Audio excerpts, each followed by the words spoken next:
ঢুকে বের করে আনবো ইনশাআল্লাহ। এই কক্সবাজার এটা এখন পর্যন্ত কেন হংকং হতে পারলো না? কেন এটা সাংহাই তো পারলো না? কেন এটা সিঙ্গাপুর হতে পারলো না? পারলো না ওসব দুর্নীতিবাজ লোকেরা ব্যাংক ডাকাতদের কারণে।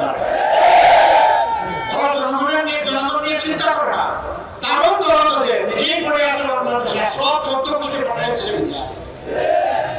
এরাই আমাদের দেশকে লুটে পুটে শেষ করে দিয়েছে। আমার কথা দিচ্ছি, দেশ থেকে যে 28 লক্ষ কোটি টাকা বিদেশে পাচার করা হয়েছে, ওদের পেটের ভিতরে হাত ঢুকে বের করে আনবো ইনশাআল্লাহ।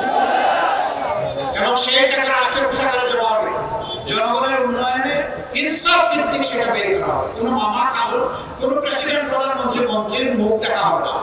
যার যেটা পাওনা তার কাছে সেটা পৌঁছে দেওয়া হবে ইনশাআল্লাহ। কক্সবাজার এটা অপার সম্ভাবনার একটা পর্যটন এরিয়া, কিন্তু না, সেভাবে বিকশিত করা যায়নি। এখানে অনেক অনিরাপত্তা আছে, সোশ্যাল ক্রাইম আছে। কেন এটাকে ক্লিন জোন করা গেল না? ওই দুষ্টদের কারণেই করা যায় না। মতলববাজ যারা জনগণের উন্নতি বিক্রি করে ফেরি করেছে, খেয়েছে, ওরাই আমাদের এটাকে আগাতে দেয়। নায়াসিনামাইড ও স্যালিসাইলিক সমৃদ্ধ লিলি ফেস ওয়াশ, যা ফেসের ডেড স্কিন সেল দূর করে দেয় দ্বিগুণ ফাস্টার ব্রাইটেনিং।